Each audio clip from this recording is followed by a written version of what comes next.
Hi girls. അപ്പോൾ പുതുവർഷ രാവിൻ്റെ വൈകുന്നേരം, അതായത് അതിൻ്റെ തൊട്ടുമുമ്പത്തെ വൈകുന്നേരം ഞാൻ കേക്ക് ഉണ്ടാക്കിക്കൊണ്ടിരിക്കുകയാണ്. എപ്പോൾ ചോക്ലേറ്റ് കേക്കാണ് ഉണ്ടാക്കൽ. അപ്പോൾ ഇപ്രാവശ്യം ചോക്ലേറ്റ്, അതായത് എന്താണ് അതിൻ്റെ പേര്, കൊക്കോ പൗഡർ തീർന്നതുകൊണ്ട് ഇന്ന് ഇപ്രാവശ്യം ഇങ്ങനത്തെ സിമ്പിളായിട്ടുള്ളൊരു സ്പോഞ്ച് കേക്ക് ഉണ്ടാക്കിയിട്ട് അതിൻ്റെ മുകളിലാണ് നമ്മൾ ഇങ്ങനെ കോട്ടിങ് കൊടുത്ത് കേക്ക് ഉണ്ടാക്കിയിട്ടുള്ളത്. അപ്പം ഇതാണ് ഈ കളറ്. അതിനുശേഷം നമ്മൾ രാത്രി ചൂട്ടാട് ബീച്ചിലേക്ക് പോകാൻ പോകുന്നത്. അവിടെ പാട്ടും പരിപാടികളൊക്കെ ഉണ്ട്, ന്യൂ ഇയറിൻ്റെ ഇതായിട്ട്. അപ്പോൾ പോയിട്ടില്ല, അവിടുത്തെ കാഴ്ചകളൊക്കെ കാണാം. അപ്പോൾ എല്ലാവരും പോയിക്കൊണ്ടിരിക്കുകയെന്ന് അങ്ങോട്ടേക്ക് തന്നെയാണ് പോകുന്നത്. അപ്പോൾ നമ്മളും ഇങ്ങനെ പോകുന്നത്. ബാബയ്ക്ക് നാളെ പരീക്ഷയാണ്, പരീക്ഷേൻ്റെ ഇതൊക്കെ പഠിച്ചു കഴിഞ്ഞു. അതുകൊണ്ട് പിന്നെ പോയിട്ട് പെട്ടെന്ന് വരാമെന്ന് വിചാരിച്ചു. ഇല്ലെങ്കിൽ ഉറക്ക് ലേറ്റ് ആകുമ്പോൾ പിന്നെ രാവിലെ എണീക്കാൻ ബുദ്ധിമുട്ടുള്ളതുകൊണ്ട് പോയിട്ട് കുറച്ച് കഴിഞ്ഞിട്ട് വരാമെന്ന് വിചാരിച്ചു. അപ്പോൾ പോയി നല്ല പാട്ടും കാര്യങ്ങളൊക്കെ ആയിരുന്നു. അതിനുശേഷം ഇങ്ങനെ വെടിക്കെട്ടും കാര്യങ്ങളൊക്കെ ഉണ്ടായിരുന്നു. ന്യൂ ഇയർ ആയതിനു ശേഷം പിന്നെ എല്ലാവരും ഡാൻസൊക്കെ ചെയ്യുന്നുണ്ടായിരുന്നു. അപ്പോൾ നമ്മൾ ഇപ്പുറത്ത് ഇത് ദൂരെ, നമ്മൾ ബാക്കിലായി പോയത്. അപ്പോൾ അതൊന്നും കാണുന്നുണ്ടായിട്ട് കുറച്ചധികം കൂടി സൈഡോട്ട് മാറിയത്, അപ്പോൾ കുറച്ചും കൂടി കാണുന്നുണ്ടായിരുന്നു.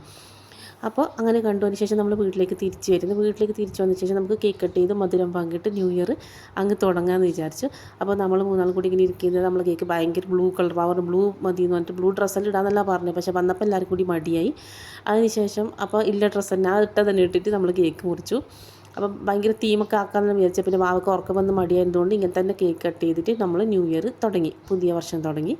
അപ്പോൾ അങ്ങോട്ടും ഇങ്ങോട്ടൊക്കെ കേക്കൊക്കെ കൊടുത്തു. നല്ല സന്തോഷത്തോടെ മധുരത്തോടെ ഒരു പുതിയ വർഷം തുടങ്ങാമെന്ന് വെച്ചു. അപ്പോൾ അത് കാണുന്ന എല്ലാവർക്കും ഹാപ്പി ന്യൂ ഇയർ. 3 ദിവസമായി എന്നാലും happy new year. Okay, by.